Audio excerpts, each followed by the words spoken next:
శనానికి శనార్థులు weekend Teenmar వార్తలలో మంచి మంచి ముచ్చట్లయితే పట్టుకొచ్చిన అవన్నీ చూసముగట హెడ్లైన్స్ చూడురి. మస్తు పిరమైనై ఉల్లిగడ్డలు కొయ్యకుంటనే వస్తున్నాయి కన్నీళ్ళు.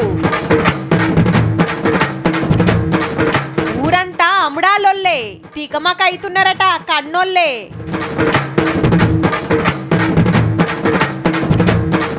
జైళ్ల శాఖ బంకులకు ఫుల్ ఆమ్దాని మంచి తొవ్వల నడిపిస్తానికే ఖైదీలని. మందకు మందొస్తున్నాయి కొండెంగలు సుక్కలు చూస్తున్నారు కరీంనగరోళ్ళు. బయటి దేశాలకు కొల్లాపూర్ మామిడి పెరుగుతదట రైతన్నల రాబడి. ఏ కూర వండాలన్నా మొదలింత నూనె పోసి అటెనక పోపు గింజలేసి ఓ 2 ఉల్లిగడ్డలు ఇన్ని పచ్చిమిరపకాయలు కోసేసి మంచిగా గోలినాక ఏ కూర వండుకుంటే ఆ కూరగాయలు వేస్తుంటారు. జరసేపు అట్లనే మసల పెట్టినాక గరం గరం కూర రెడీ. ఈడికి మంచిగానే ఉన్నది. అయితే మొన్నటిదాకా ఏ కూర వండినవా అక్క అని ఎవ్వరిని అడిగినా ఉల్లిగడ్డ కోడిగుడ్లు ఉల్లిగడ్డ గుడ్డు పులుసు అని చెప్పేటోళ్ళు. ఇప్పుడు మాత్రం ఆ పేరింటనే గజ్జుమంటాన్రు. అట్లున్నది మరి రేటు. ఉల్లిగడ్డ కొయ్యక ముందే కండ్ల పొంటి నీళ్లు రప్పిస్తుంది పోర్రి. నిన్న మొన్నటి దాకా కిలో 20 రూపాయలు 30 రూపాయలు ఉంటాయి, ఇప్పుడు 60 రూపాయలకు పెరిగింది. ఏకదంగా డబుల్ అయ్యే వరకు మార్కెట్ కు పోయేటోళ్ళంతా నోరెళ్ళ పెడుతున్నారు. మేము ఇప్పుడు కిలో కొనే కాడ పావు కిలో కొనే కలిసి వస్తుంది. కిలో ఒక ఉల్లిగడ్డ ఏంది కిలో 70 రూపాయలు అమ్ముతారు, 80 రూపాయలు అమ్ముతారు, 60 రూపాయలు అమ్ముతారు. ఒక రోజుకో తిరిగి ఒక రోజుకో తిరిగి గీ తీర్ల రేట్లు ఉంటే ఏం కొంటాము ఏం తింటాము. అందుకే కిలో కొనే కాడ అర్ధ కిలో కొనే కాడ పావు కిలో కొంటున్నాం అనుకొస్తున్నారు. ఫస్ట్ నేను 10 కిలో తీసుకొని 5 కిలో తీసుకుపోతున్నాను. ఉల్లిగడ్డ డబల్ రేట్ ఎక్కువ ఉంటే గిరాకీ తక్కువ ఉంటది, రేటు తక్కువ ఉంటే గిరాకీ ఎక్కువ ఉంటది. కానీ ఏ కూర వండుకోవాలన్నా ఉల్లిగడ్డ వేయాల్సిందేనా. అందుకే మారిబేరగాలను ఒక్క తీర్ల బతిలాడుతుర్రట పబ్లిక్. జర చూర్రాదు అని.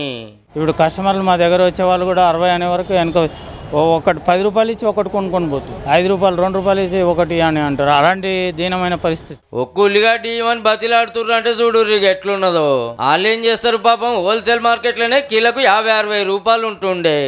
వాళ్ళు కూడా అన్న అంటే మేమేం చేయాలి, రేట్లు విపరీతంగా పెరిగినాయి. మేము ఈడనే మాకు 50-55 అట్లా దొరుకుతున్నప్పుడు మేము ఆడ ఏం అమ్మగలుగుతాం. ఒక్కపారే గింతగానం రేట్లు ఎందుకు పెరిగినాయి అంటే ఆనలు చేయబట్టికే. అటు మహారాష్ట్ర కర్ణాటక ఆంధ్ర నుంచి వస్తుంటాయి ఉల్లిగడ్డలు. ఆడ పొట్టు ఆనలు దంచుడుతోని గడ్డొచ్చుడు తగ్గింది, రేటు పెరిగింది.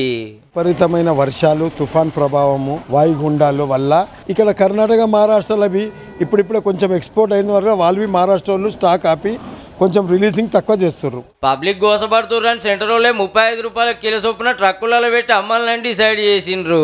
ఆల్రెడీ దేశం మీది బతుకు చాలు చేసిర్రు కూడా. మన తాన సూత అమ్ముదామంటే బేరగాళ్లకు పర్సంటేజీ కాడ తేడా వస్తుందట.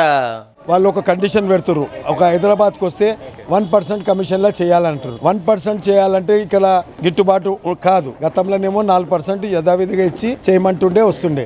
ఇప్పటికైతే కర్ణాటక మహారాష్ట్ర నుంచి మాల్ వస్తలేదు, కర్నూలు నుంచే వస్తుంది. అది సుత ఆగిందంటే ఇంకింత రేటు పెరిగే కోపున్నదట.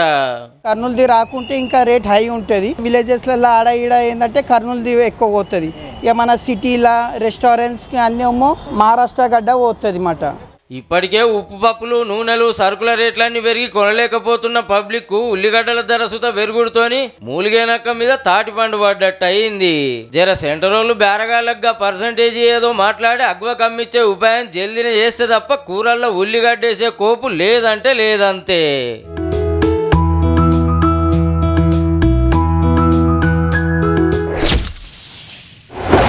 ఇంటోలతోని కొట్లాటలయ్యో, అన్నదమ్ములతోని పంచాయతీ పెట్టుకోనో, దోస్తుగాని కోసం లొల్లులు కొట్లాటలకు పోయో, భూముల కాడ గెట్టు పంచాయతీలు అయితేనో ఇట్లా తీరు తప్పులు చేసి జైలుకు పోతుంటారు చాలా మంది.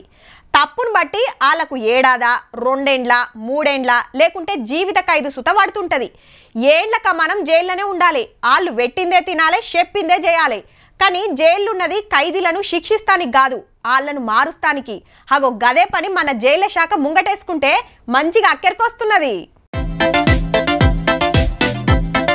జైళ్ళు ఖైదీలని చెప్పి పెట్రోల్ బంక్ చూపిస్తారేంది అంటారేమో. పెట్రోల్ కొట్టేటోళ్ళంతా ఖైదీలు, శిక్షలు కొచ్చాకరికొచ్చినోళ్ళు, కొందరు శిక్షలు అనుభవించి విడుదలైనోళ్ళు. పట్నం చెంచల్ కూడా జైలు కాడ పెట్టిన గీ బంకుకు మస్తు గిరాకైతుంది. ఈడనే కాదు తెలంగాణ అంతటా జైళ్ల శాఖ నడిపిస్తున్న బంకులన్నీ లాభాల బాట ఉరుకుతున్నాయి. అయితే ఖైదీలు అనగానే పబ్లిక్ బుగులు పడుతుంటారు, కానీ గీ బంకులలో పనిచేస్తోళ్ళు అట్లా కాదు. अच्छे लोग अच्छी सर्विस देते, बहुत अच्छा है. సర్కార్ బంకు కాబట్టి కల్తీ లేని ఏక్ నెంబర్ పెట్రోల్ పోస్తారు. బండ్లు ఖరాబ్ కాకుండా ఎక్కువ మైలేజ్ వస్తుందని పబ్లిక్ లైన్లు కడుతుంటారన్నట్టు. 6 years నుంచి వస్తుంటా నేను ఇక్కడ రెగ్యులర్ పోపించుకుంటా. ఇక్కడ వాళ్ళు మంచి రెస్పెక్ట్ ఇస్తారు. అదొకటి పెట్రోల్ కరెక్ట్ ఉంటదన్న నమ్మకం తోటి జైల్లో బుద్ధిగున్నోళ్లకు శిక్ష అయిపోయినోళ్లకు బంకుల్లా డ్యూటీ వేస్తారు. ఈడ 3 షిఫ్టుల్లా షిఫ్ట్ కు 20 మంది చొప్పున 60 మంది పనిచేస్తున్నారు. ఉత్తగేం కాదు లో, ఇళ్లకు జీతాలు సుతిస్తారు. ఒక్కొక్కలకు 15,000 కాంచెలి 18,000 ఇస్తారు. పోయిన నెల నుంచి 18,000 చేశారు సార్ 31 days కు. కాకపోతే జీతం 31 నాడు పడుతుంది సార్. బ్యాంకులో 1 తారీఖు వస్తుంది. కాక మొన్ననే విడుదలైతే బయట ఏం పని చేసుకొని బతుకుతావని బంకులనే కొలువు పెట్టిచ్చిరట ఆఫీసర్లు. గీ తీర్ల మంచిగా పని చూపించి బతుకు తెరువు చూపించినాక ఇక నేరాలు చేయాల్సిన పని మాకేముంటది అంటున్నారు. మాకు అమ్మ నాన్నగా ఉండి మాకు ముందుకు నడిపించి మాకు చేతున్న ఉపాధి కల్పిస్తున్నారు కాబట్టి మాకు ఏ నేరాలు చేసే అవసరం లేదు. మొదలు ఏడాదికి 50 కోట్ల బిజినెస్ అయితే ఇప్పుడు 100 కోట్ల నుంచి 120 కోట్ల మీదనే బిజినెస్ అవుతుందట. తక్కువల తక్కువ 4 కోట్ల ఆమ్దాన్ వస్తుందట జైళ్ల శాఖకు. గిరాయికి బగ్గైతుండే వరకు పక్కకు ఇంకో బంకు తెరుస్తున్నది జైళ్ల శాఖ. ఆడో 45 మందికి పని దొరుకుతుందట. దసరా పండుగకు చాలు చేస్తారట. ఒక్క పట్నంలోనే కాదు జిల్లాల సుత జైలు నడుపుతున్న బంకులతోని మస్తు ఫాయిదా అవుతుంది. ఖైదీల సుత తప్పు చేయాలన్న ఆలోచనే వస్తలేదంటే మంచిగా అక్కెరొస్తున్నట్టే.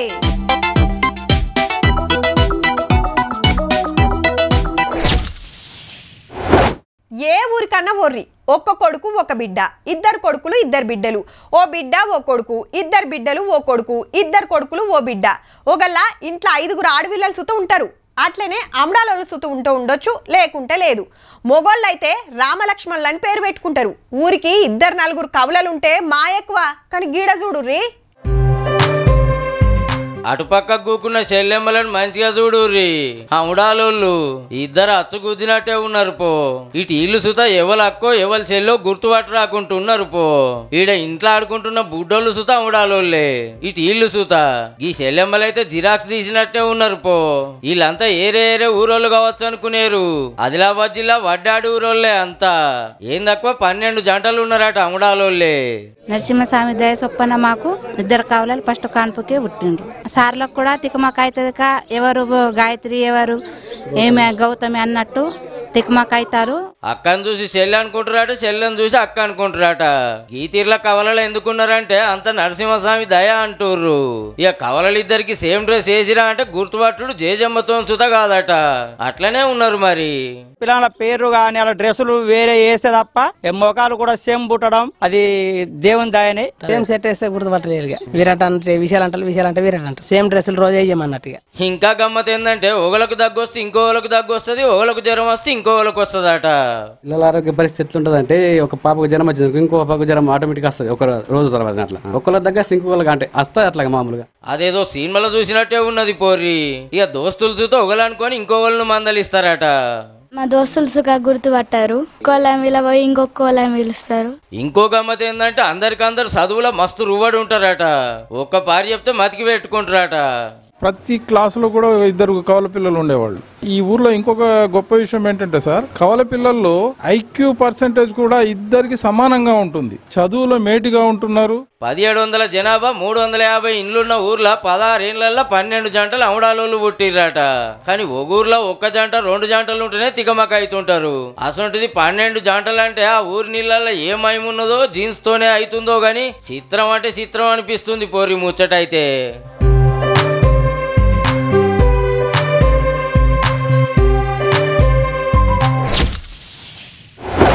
రైతులు ఏ పంట పండించినా పంట చేతికొచ్చేదాకా ఓ తిప్పల, వచ్చినాక ఇంకో తిప్పలు ఉంటది. బీమార్లు రాకుంటుంటానికి మందులు మాకులు కొట్టుకుంటా సంటి బిడ్డని సాకినట్టు సాకితే తీరా మార్కెట్కి తీసుకుపోతే అడ్డికి పావు షేర్కి అడుగుతుంటారు. చేసిన అప్పులకు మిత్తిల మందం వెళ్ళినా మంచిదే అని ఎంతకో కొంత కమ్ముకొని ఇంటితో పడతారు రైతులు. వరి, పత్తి, మిర్చి, పసుపు ఇట్లా ఏ పంటకైనా అంతే. కానీ ఈ తాపాగి రైతులకు జరంత మేలయ్యే కోపు కొడుతున్నదిలా. మామిడి పండ్లు అనగానే పాలమూరు జిల్లానే యాదికొస్తది. అండ్లా కొల్లాపూర్ మామిడి పండ్లకు మస్తు డిమాండ్ ఉంటది. ఏరే రాష్ట్రాలకే కాదు, బయటి దేశాలు అమెరికా, మలేషియా, అరబ్ దేశాలకు సుత పోతాయంటే చూడురిగా పండ్లు ఎంత కమ్మగుంటాయో. అయితే మునుపు పవేటోళ్ళకు అమ్మేది రైతులు. వాళ్ళు ఎంతో కొంత ముట్ట చెప్పి ఎక్కువ లాభాలకు బయటి దేశానికి పంపేది. కానీ ఈ తాపకట్ల కాకుండా సెంటర్ ఉద్యాన శాఖోళ్లే సర్కార్ తరపున కొల్లాపూర్ మామిడి పండ్లను ఇంటర్నేషనల్ లెవెల్కు తీసుకుపోయే ఇకమతి చేసిండ్రు. ఈ ఏడాది ఒక్క కొల్లాపూర్ నుంచే 100 టన్నుల మామిడి పండ్లు బయటి దేశాలకు పంపాలని ఆలోచన చేసి 165 కోట్ల సాయం సుత చేసిండ్రు. ఇక రైతులంతా ఏక్ నెంబర్ మామిడి పండ్లు పండించే పనిలున్నారు. కొల్లాపూర్ చుట్టుముట్టు ఏడ చూసినా మామిడి తోటలే కానొస్తాయి. అప్పట్ల పక్కనే ఉన్న ఆంధ్ర నూజివీడు నుంచి కొన్ని మొలకలు తెచ్చి నాటితే కాయ మంచి రంగుతో పాటు ఒక్కొక్కటి అర్ధ కిలో సైజులో కాసేదట. మళ్ళా తింటే కమ్మగుండే వరకు కొల్లాపూర్ మామిడికి మస్తు డిమాండ్ పెరిగింది. కొల్లాపూరు, పెద్ద కొత్తపల్లి, కోడేరు, వీపనగండ్ల, పానగల్ మండలాల్లో 1000 ఎకరాల రైతులు మామిడి తోటలు పెంచుతున్నారు.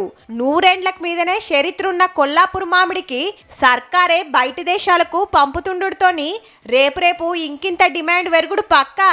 ఇప్పటికే రైతులకు ట్రైనింగ్ ఇచ్చిండ్రు. తోటలు ఎట్లా పెంచాలే, కాతపూత వచ్చినాక ఏమేం జాగ్రత్తలు తీసుకోవాలని ఎరక చెప్పిండ్రు. ఈడికి మంచిగానే ఉన్నది కానీ కొల్లాపూరు, వనపర్తి, నాగర్ కర్నూలు, ఆలంపూర్ ఏరియాల మ్యాంగో ప్రాసెసింగ్ ప్లాంట్లు పెడితే మామిడి రైతులకు ఇంకింత ఆసరైతది అంటూరు రైతులు. జరా ఆలోచన సుత వేసి పుణ్యం కట్టుకోరి సార్లు.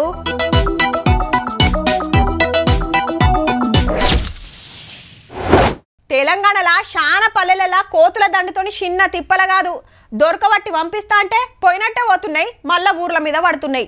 ఇండ్ల మీద గూన పెంకలు వీకుడు, ఇండ్లకు జొర్రి బువ్వలు కూరలు ఎత్తుకపోవుడు, ఇంటి బయట ఏదారేస్తే అది అందుకొని అవతల వడుడు. ఇక పంటలనైతే అక్కడికి రాకుండా వేస్తున్నాయి. ఇక వీటిని బెదిరిస్తానికి కొండెంగలను తిప్పుతున్నారు ఆడాడ. అయితే అంతటా ఓ తిప్పలుంటే గిడ ఇంకో తిప్పల చాలా అయింది. మంచిగా చూడుర్రి, కోతుల గుంపు కాదు కొండెంగలు. ఏ కోతులను గెదువుతానికి పట్టుకొచ్చిర్రేమో అనేరు. వీటినే గెదవాల్సిన పరిస్థితి. అవు మరి ఏడికెళ్ళి వచ్చినాయో ఎట్లా వచ్చినాయో గాని కరీంనగర్ పబ్లిక్ కు సుక్కలు చూపిస్తున్నాయి కొండెంగలు. అవో చెట్లు, బిల్డింగ్లు, గోడల మీద, రోడ్ల మీద ఎట్లా దుంకులాడుతున్నాయో. ఇప్పటికే కోతులతో సాగు చేస్తున్నాం రా అయ్యా అంటే ఈ కొండెంగలు ఏడికెళ్ళి మోపైనాయని చిన్న రంది కాదు పబ్లిక్ ది. అగో పెద్ద పెద్ద కట్టెలు పట్టుకొని గెదువుతున్నారు మున్సిపాలిటీ వాళ్ళు. కరీంనగర్ చుట్టుముట్టు చెట్లు గుట్టలని పొతం పెట్టి గ్రానైట్ క్వారీలు తెరుస్తుండటతోని కోతులు సిటీలోకి వస్తుంటే మస్తు గోసపడుతున్నారు పబ్లిక్. అయితే కొండెంగలు ఉన్నంతసేపు కోతులు ఇటు ముఖాన్ని వస్తలేవాట. అవి అటేటు పోగానే దండయాత్ర చేస్తున్నాయట. 1-2 కొండెంగలు అంటే ఏమో అనుకోవచ్చు, కానీ అవి సుత మంద దిగే వరకు అటు కోతులు ఇటు కొండెంగలు వంతులు పెట్టుకొని పబ్లిక్ ను బెదిరించి పాడైతున్నాయి. ఏం తక్కువ 20 నుంచి 30 కొండముచ్చులు ఫంక్షన్ హాల్లు, సినిమా టాకీస్ల కాడ అడ్డా పెట్టి వచ్చిపోతులను బుగులు పట్టిస్తున్నాయట. జర కోతులు కొండెంగలతో తిప్పలైతుంది, వీటిని అడవిలోకి తోలే ఉపాయం చేయురని మున్సిపాలిటీని కోరుతున్నారు కరీంనగర్ పబ్లిక్. జరగాడి సంగతి చూడురు సార్లు, కొండముచ్చులను చూస్తేనే గజ్జు అంటున్నారు అంతా.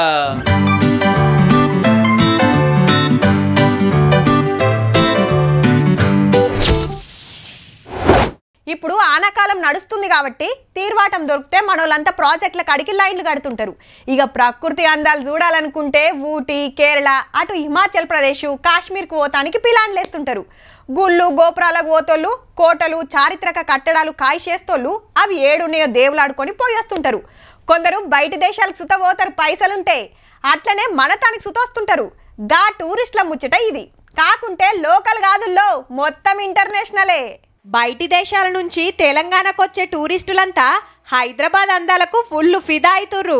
గోల్కొండ కోట గమ్మతుందంటుర్రు, చార్మినార్ సూపర్ అంటుర్రు, కుతుబ్ షాహీ టూమ్స్ అందాలకు ఖుషి అవుతున్నారు. ఇరానీ చాయ్ సప్పరించుకుంటా ఇగురమేందో అరుచుకుంటుర్రు. హివ్వేనా అటు హుసేన్ సాగర్ లా బుద్ధుణ్ణి మందలిచ్చి బిర్లా టెంపుల్ లా బాలాజీని దర్శించుకుంటుర్రు. Tank Bund, NTR garden, Chowmahalla palace, Salarjung museum ఇట్లా బొచ్చడున్నాయి చూస్తానికి. రాష్ట్రానికి ఏడాదికి 1.5 లక్షల మీదనే బయటి దేశాల టూరిస్టులు వస్తే 199 మంది భాగ్యనగరం అందాలు చూసుకుంటా హైదరాబాదులనే తిరుగుతుర్రట. మరి కడమ జాగలు లెవ్వా అంటే బొచ్చడున్నాయి గాని ఎవరో ఒక్కరిద్దరు పోతుర్రన్నట్టు. రామప్ప, వరంగల్ కోట, భువనగిరి కోటకు సుత పోతుర్రట. అయితే కరోనా రాకముందు 2 నెలలనే 46,000 మంది ఫారిన్ టూరిస్టులు వస్తే కరోనా కాలంలో ఉత్త 5,000 మంది వచ్చిండ్రు. గా వైరస్ తోక వీకినాక మళ్ళా ఇప్పుడిప్పుడే లైన్లు కడుతురన్నట్టు. ట్రంప్ సార్ బిడ్డ ఇవాంక మేడం సుతొచ్చి మస్తు ఖుషయింది మన గోల్కొండ అందాలకు. దినామింత పెరుగుతున్నారు టూరిస్టులు. ఇక ఏరే రాష్ట్రాల నుంచి నిరుడు 5.5 కోట్ల మంది టూరిస్టులు వస్తే ములుగు జిల్లా మేడారం జాతరకే బగ్గ మంది వచ్చిండ్రట. అటెన్క ఎమ్లాడకు యాదాద్రి నరసనతానికి వచ్చిండ్రట. అంటే బయటి దేశాల నుంచి వస్తోళ్ళు హైదరాబాదుల్నే ఆగుతుంటే కడమ రాష్ట్రాల నుంచి వచ్చినోళ్ళు జాతరలు గుళ్ళు గోపురాలు తిరుగుతురన్నట్టు. ఎట్లయితేంది ఇంకింత మంది టూరిస్టులు రావాలి. తెలంగాణ టూరిజంలా ఏక్ నెంబర్ కావాలని కోరుకుందాం.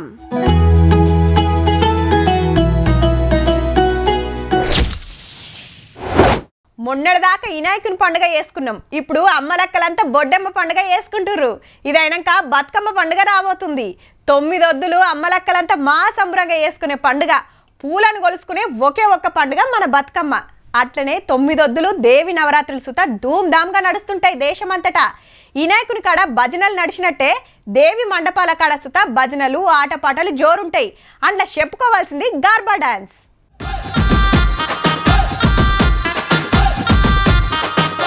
నడిమిట్ల దుర్గమ్మ నిలబెట్టుకొని అక్కలంతా నెత్తి మీద కుండలతోండి చుట్టూ తిరుక్కుంటా అల్కటి స్టెప్పులతోటి అదరగొడుతున్నారు పో. గార్బా డాన్స్ అంటారు. దేవి నవరాత్రి ఉత్సవాల దినాం అమ్మవారి మండపం కాడ జోరుగా నడుస్తుంటాయి. హాగో దానికోసమే ఇల్లు ముందుగాల గిట్ల ప్రాక్టీస్ చేస్తుర్రన్నట్టు. గుజరాత్ రాష్ట్రం అహ్మదాబాద్ లా గీ తీర్ల రెడీ అవుతున్నారు పండుగకు. హాగో అన్నలు సాంప్రదాయ బట్టలు కట్టుకొని తలపాగలు జుట్టుకొని అక్కలతోని కలిసి ఏమన్నా వేస్తున్నారా స్టెప్పులు. హీగిది మధ్యప్రదేశ్లా పడిసోళ్ళు చిన్నోళ్ళు పెద్దోళ్ళు అందరు కలిసి ఎగురుతుంటే ఎంత ముద్దుగా అనిపిస్తుందో. దేశం మీది బాజికే కాదుల్లో మన హైదరాబాద్ లో సుతా కాలేజీలు గుజరాతీలు జోరుగా చేస్తున్నారు గార్బా డాన్సులు దాండి ఆటలు. ఇక బతుకమ్మ పండుగ సుతున్నది కాబట్టి సంబరాలు జోరుగా అవుతున్నాయి. ఈ ఇయర్ మేము గర్బా అనేది చేసుకుంటాం. డిపార్ట్మెంట్ ఆఫ్ కామర్స్ చేస్తుంది. ప్రతి ఇయర్ సెలబ్రేట్ చేసుకుంటాము. అది కూడా చాలా గ్రాండ్ గా ప్రతి ఇయర్ ఇలానే జరుగుతూ వస్తుంది.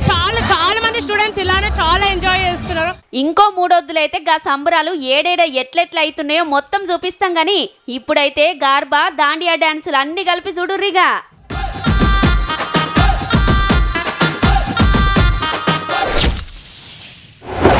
ఊళ్ళల్లో ఉండేటోళ్ళు పొద్దుగాల లేచి వంట వండుకొని ఇంత తిని ఇంత సర్ది పెట్టుకొని పొలం కాడికి పోతారు. పగటిలే అన్నే తింటారు. పనంతా అయిపోయినాక మాపటీలు ఇంటికి వచ్చి మళ్ళీ పొయ్యి ముట్టిస్తారు. అదే పట్నంలో అట్లా కాదు. చల్లగా ఏసీలో కూకొని పని చేసి వచ్చినా వంట చేద్దామంటే నచ్చది కొందరికి. ఏమున్నా జల్దిన తయారయ్యే ప్యాకేజీ ఫుడ్స్ తెచ్చుకునుడు, గరం చేసుకునుడు, కడుపులేసుడు. హగో గసొంటోళ్ళంతా జర మంచిగా చూడాలి గిమ్ముచ్చట. పైసలు పెట్టి బీమార్లు కొనుకొచ్చుకున్నట్టే ఉన్నది పోర్రి. యాష్టకొస్తుందని దినాం ఏం వండుకుంటామని హోటళ్లు, రెస్టారెంట్లు, సూపర్ మార్కెట్ల నుంచి ప్యాకింగ్ చేసిన ఫుడ్ తెచ్చుకుంటుర్రు, కుమ్ముడు గుమ్ముతుర్రు. ఉత్తగానే నిల్వ ఉంటాయా అవి? ఖరాబ్ కాకుండా అడ్డమైన కెమికల్స్ కలుపుతుంటారట. అవి తిన్నప్పుడు నోటికి కమ్మగానే ఉంటది, కానీ అటెన్క దావకన బెడ్డెక్కాల్సి వస్తుంది. అగో అట్లెట్లంటారా? ప్యాకింగ్ చేసిన ఫుడ్ తినటోళ్ళ పేయిలా తక్కువ 3,600 తీర్ల కెమికల్స్ ఉన్నాయని ఓ స్టడీలా తేలిందట. దేశంలో 190 మంది పేయిల కెమికల్స్ ఉన్నాయంటే సుడురిగా ఎసొంటి తిండి తింటున్నామో. ఓ 100 తీర్ల కెమికల్స్ అయితే మస్తు డేంజర్ అట పేయికి. మరి ఆఫీసర్లు ఏం చేస్తున్నట్టు అంటారా? 6 నెలల దాకా ఖరాబ్ కాకుండా ఉండటానికి వాళ్ళు కెమికల్స్ కలుపుతారు. గా డేట్ ఉన్నదా లేదా అనేది వీళ్ళు చెకింగ్ చేస్తారు. ఈ ప్యాకేజింగ్ ఏదైతే వాడుతున్నారో అది ఫుడ్ గ్రేడా కాదా అనేది they have to check regularly. At least 6 months ఒకసారి, ఇయర్లీ ట్వైస్ అట్లా వాళ్ళు చెక్ చేయాలి. నాలుకకు రుచి అనిపిస్తుందని లట్టుం పొట్టుం అన్ని కడుపుల వారేస్తే హాటెన్క దావకల్ల ఖర్చులు పెట్టలేక అవస్థ పడాల్సి వస్తుంది. సాఫ్ట్వేర్ కొలువు చేస్తోళ్ళు, ఇద్దరాలు మొగలు నౌకర్లు చేస్తోళ్ళు బగ్గ తింటుర్రట గీ ప్యాకింగ్ చేసిన ఫుడ్. బగ్గ ఉడకబెట్టినవి మళ్ళా గరం చేసినవి తినుట్లా గ్యాస్ ప్రాబ్లం వస్తుందట. కాబట్టి శాత కాకుండా ఇంట్లో వండుకొని తిన్నదే ఉత్తమం. లేదంటే రేపు కష్టం. చెప్పాల్సింది చెప్పినాం, అటెన్క మీ ఇష్టం.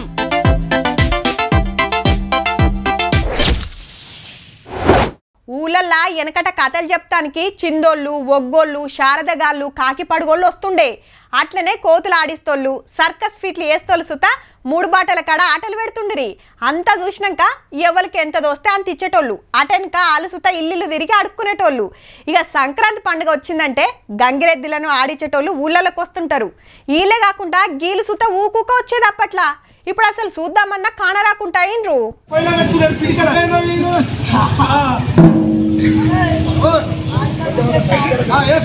హో కొడుకో, నెత్తి మీద పొయ్యి పెట్టి పూరీలు కాలుస్తున్నారు ముద్దుగా, కానీ జుట్టు అంటుకుంటలేదు, పూరీలు కాలుతున్నాయి. అదే మరి కనికట్టంటే. ఇది చూడుర్రి, మనిషిని లోపట కట్టేసిర్రు. బయట గీ బొమ్మకు ఆడాడ బొట్లు పెట్టి ఏదో మంత్రం చదవంగానే బొమ్మకు ఏడేడ బొట్లున్నాయో లోపటున్న మనిషికి సుత పేయి మీద అచ్చం అదే జాగల బొట్లు పడ్డాయి. సాధనా సురులు అంటారు. ఊర్ల పొంట తిరిగి భిక్షం అడుక్కుంటారు. అట్లని అందరిని కాదుల్లో, పద్మశాలీలను మాత్రమే. మొన్న సిద్దిపేట జిల్లా బస్వాపూర్కొచ్చి ఇట్లా ఆట పెడితే ఊరోళ్ళంతా చూసుకుంటా చిన్న మురిపం కాదు. హగో టెంటు లోపల దయ్యం పుట్టిస్తే మందిలకు పోయి ఎట్లా బుగులు పట్టిస్తున్నదో ఓ ఇట్లా గారెడ విద్యలు షాన్నే ఉంటాయి. నడుమిట్ల జోకులు పంచులు సుతాద్ర కొడతారు. మునుపు ఊర్ల పొంట తిరుక్కుంటా 4 బాటల కాడ ఆట పెడితే ఊరంతా షేరి చూసేది. ఇప్పుడు ఆడేటోళ్ళు లేరు, చూసేటోళ్ళు అంతకంటే లేరు. మాయలు మంత్రాలు ఏం లేవు, అంతా కనికట్టు మహిమ అని ఎరక చెప్తుంటారన్నట్టు. ఇక ఆటంతా అయిపోయినాక ఎవరు ఎంతిచ్చినా తీసుకుంటారు, ఆడికెళ్ళి ఇంకో ఊరికి పోతారు. షానొద్దులకు గానచ్చిర్రు. మీరు సుత ఓ పారి చూసినట్టుంటదని తీన్మార్లకు పట్టుకొచ్చినామన్నట్టు.